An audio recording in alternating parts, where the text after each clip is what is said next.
Segment three, Gold and Black Live, joined by Mike Carmin, who needs no introduction to, well, I think he does need it. It's Mike Carmin. That's the introduction right there. And want to thank our sponsors, of course, Triple X and State Farm agent Trent Johnson. And a lot going on a Friday for, in Purdue world with Mike Babinski's contract extension. And then we're also going to talk a little bit about Purdue's schedules. I'm still shaking, and if I'm Purdue, I'm shaking and looking at that 2025 schedule. But let's talk first, Mike Babinski. The news this morning, something you've been working on, but his contract extension in process and happening from the Board of Trustees meeting. Just fill us in on a couple of those details and the nuts and bolts of that. Well, first of all, I don't have the salary information yet. Still waiting on that. But the bottom line is it is a 5-year extension. It's retroactive to July 1st of this year.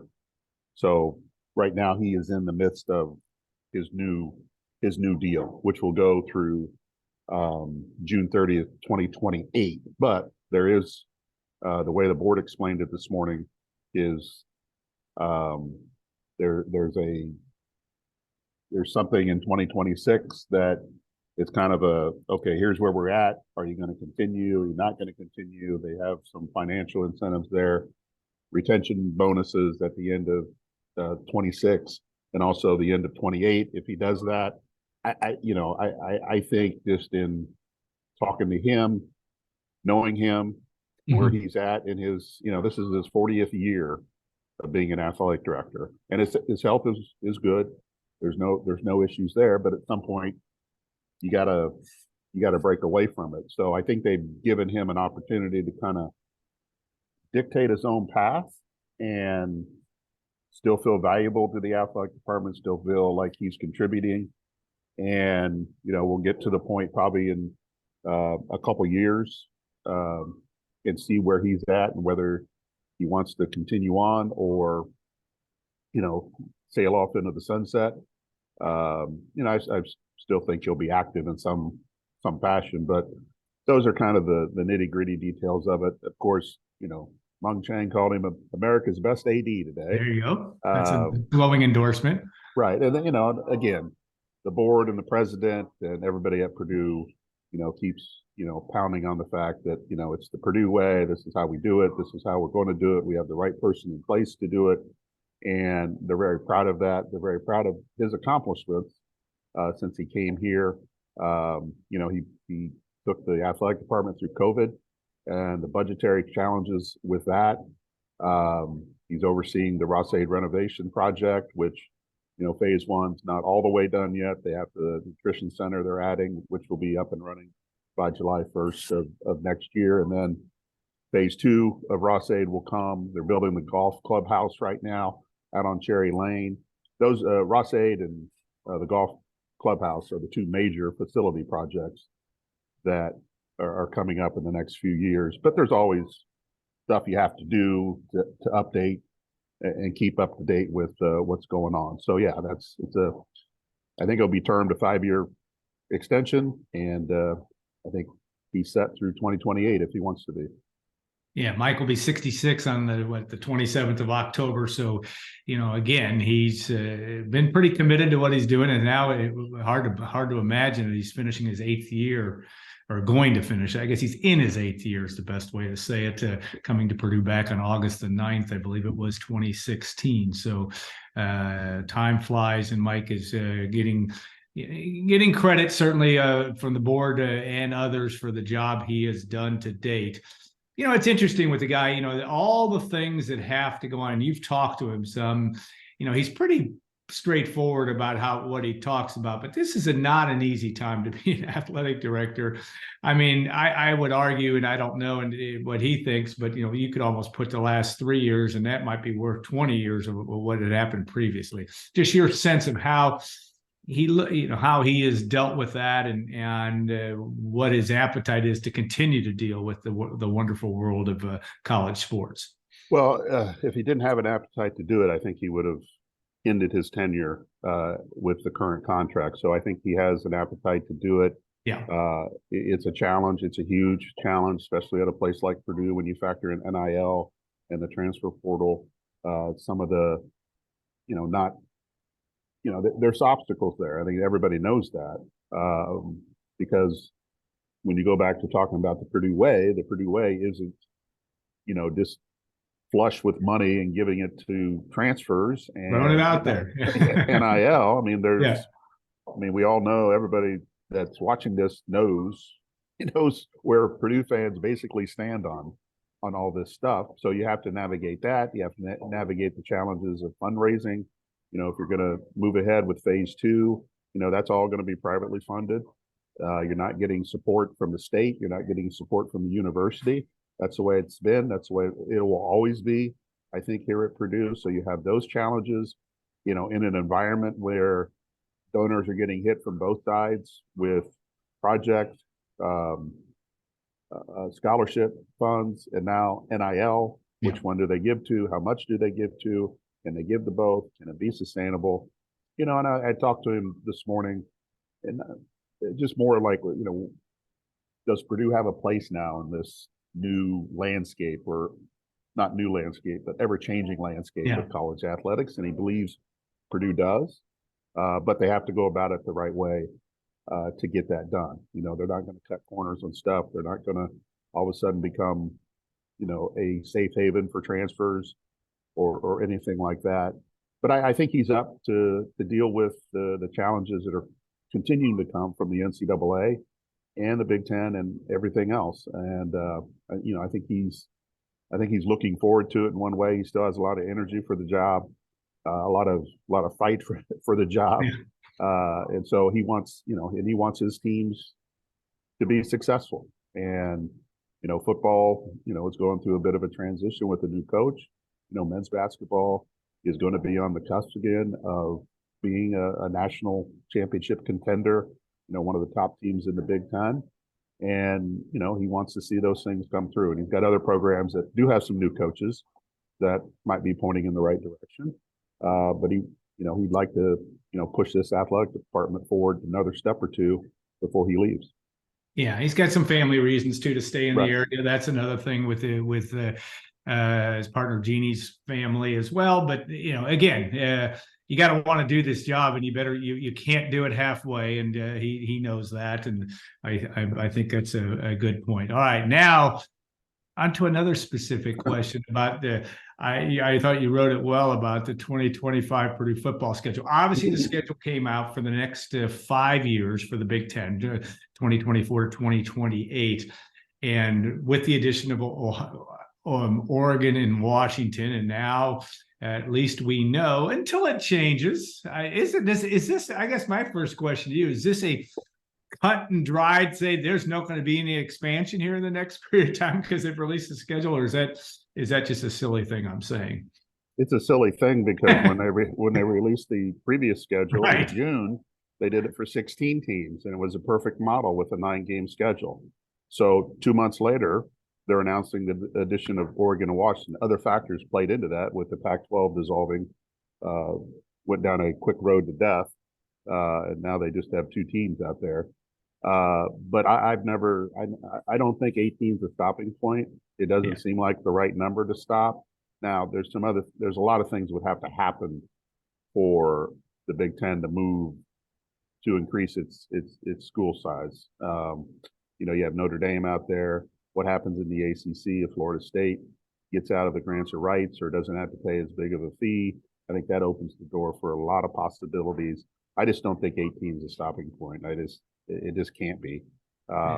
It's just an odd number to have. But the schedule will be what it is until it changes again. And we should know the dates here soon, because we are less than a year out from playing those games. And as you know, and people should know, football scheduling is so important, not only to athletics, but to the whole university community, because you have homecoming, you have a lot of events around a football game, and those people need to know those dates to plan and pull off the things that they want to do. But I should ask you.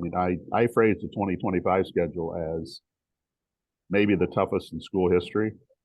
Is there one that you can come to mind that would even compare to what potentially lies ahead for Purdue in a couple years. Well, you've got what, Ohio State, Michigan, Washington, Oregon, and Notre Dame to boot. Right. No, I don't think they've ever played five. You know, there were years when they played Washington. You remember in the late 90s, and they would have played Washington, Notre Dame, Ohio State, and Michigan. But to add that, it's a fifth here, right? That you know, it just makes it. I guess they should have thrown Penn State in for good measure. They didn't. But I don't remember of these power teams, you know, obviously in 1970, you know, they played in USC in 98, but they didn't play Ohio State and Michigan, right? So, you know, that part of it is lowers that down. And in the 70s, they played USC, and of course, they played Notre Dame and Ohio State and Michigan. But that fifth game, it's pretty unprecedented. It is unprecedented from my view in terms of the history of the program and in that. And it will make you shake in your boots. I know that Mike Babinski basically said we have to stay. I think that's who you quoted. Have to stay competitive. Right. You're right. Yeah, I mean they got to figure out a way to be relevant in this 18-team conference, and it won't be easy. No. And how they go about that's going to be recruiting, and obviously they're going to have to work the portal a little bit. They're just going to have to be better. I mean, there's no divisions. There's no appetite for divisions, so you don't have that. I asked him about, you know, how much discussion there was about a 10-game conference schedule, and he said basically 30 seconds, and they moved on. So there's not an appetite for increasing it. But I think what makes this unique for Purdue is not only you're playing these Big Ten teams, but you've added Notre Dame through this cycle. I mean, they're playing Notre Dame starting next year, every year through this new schedule cycle that they have. And I think that just adds more to it. I mean, Purdue will get a lot of national attention out of these schedules because they're going to be probably grouped with these powerhouse teams on, you know, primetime games, big networks. But they're going to have Peacock. and Peacock. Let's not forget about the stream. So they're going to have opportunities there, and I think that's kind of how you approach it. But you also have to raise your level, and whether, you know, as they get into it a little bit deeper, how do they raise their level other than the obvious of getting better players, more talent, all this kind of stuff? Are there things that the program needs inside? More supports, not support staff, but support items that help you navigate this minefield of opponents that you're going to face. And we don't know the order of how that's going to happen in 25 or any other year. I mean, there's a scenario potentially that Purdue could face all five of those opponents in 5 straight weeks. That's right. I mean, you could end the non-conference season with Notre Dame, and then you could go right into Murderer's Row with those other teams. You know, Purdue will get Indiana and Illinois every year as a protected rival. They've got a couple years of Minnesota and Northwestern that, you know, on paper could lighten the load a little bit. But, you know, as we've seen, Purdue has not had success against Minnesota or Northwestern over the last few years as much as you thought maybe they would have. So it's a daunting schedule, but Purdue's not the only one facing that. Other schools are facing that same thing. And, you know, it's going to be a war of attrition to the end. And we'll see what happens with the college football playoff, how many teams Big Ten get in once this schedule starts, and whether they just beat up on each other so much that there's not much left when you get to December and January. Yeah, eat or be eaten, I think, is going to be a lot of the tone. No Iowa on the schedule, so Saturday's game will be the last game for the next 2 years, I should say, against Iowa. An interesting development because they were tied back in the Leaders and Legends day, right? They were tied together. Who could forget that? But that is the case from that standpoint. And the fact that also I thought one other interesting point, and I'm putting this puzzle together, which it had to be a puzzle to put together, is the fact that Purdue will only make one trip out west each year. And next year, next year, because it goes to Oregon State, a member of the Pac, at least currently a member of the Pac-12 or whatever you want to call that league, the Boilermakers will not head west next year. They will make their first West Coast swing in 2025 when they go both to Washington and USC. So that, I don't know. I don't Right. know. Well, I mean, the Big Ten took next year's non-conference schedule into consideration when they put it together. They were not going to send Purdue West again, so they get Oregon State. But every year, I assume, as the conference stays at 18 with the current lineup, that every team from the East is going to go West at least once every season. Now, the West teams are going to come East a lot more often, but I think that's probably the best that they can do. And the 5-year cycle where you play everybody home and away, it's not the 4-year cycle that it was before, but it's a 5-year cycle. So you're going to see all these teams, I think, on a regular basis, and that's the whole point of having a conference, belonging to a conference. You do want to see Washington, you want to see USC, you want to see UCLA, you want to see Oregon, you want to, plus, but you still want to see the Penn States of the world. I don't know if you want to see Rutgers, but they'll be there. Yeah. But Nebraska and all those other schools. So that's a good deal because, as you know, Purdue's going to Michigan this year for the first time in more than a decade. And COVID wiped out one of those games a few years ago, but things like that should not happen. Yeah. And so you're just gonna see teams on a regular basis, and I think that's good for the fan base to know that they're going to see these marquee brand names come to Ross-Ade, almost every year. Yeah, going to be a lot of that coming down the pike. All right, Mike, thanks so much for all your extra work this week. Greatly appreciated. And I know you just love Board of Trustees meetings. You're good at that, so that that part's good.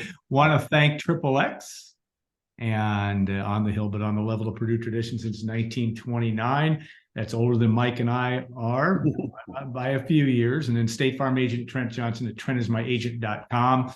We appreciate them. We appreciate the folks at WLFI, of course, Gordon Jackson, Mary, and all the folks that make this happen. And we'll be back next week. And we also want to thank our other guests, too, of course, Matt Painter and Tom Kakert, who joined us as well. But next week, we'll be back. Tiffany Grimes from Purdue Athletics will be one of our guests, and we'll look forward to that discussion as well. She's very tied to Purdue football and might have a comment or two about this schedule and what's ahead for Ryan Walters and company. So everybody else, have a great week. And thanks again for watching and listening. And we will look forward to a Golden Black Live in our October 13th edition next week. Thanks again.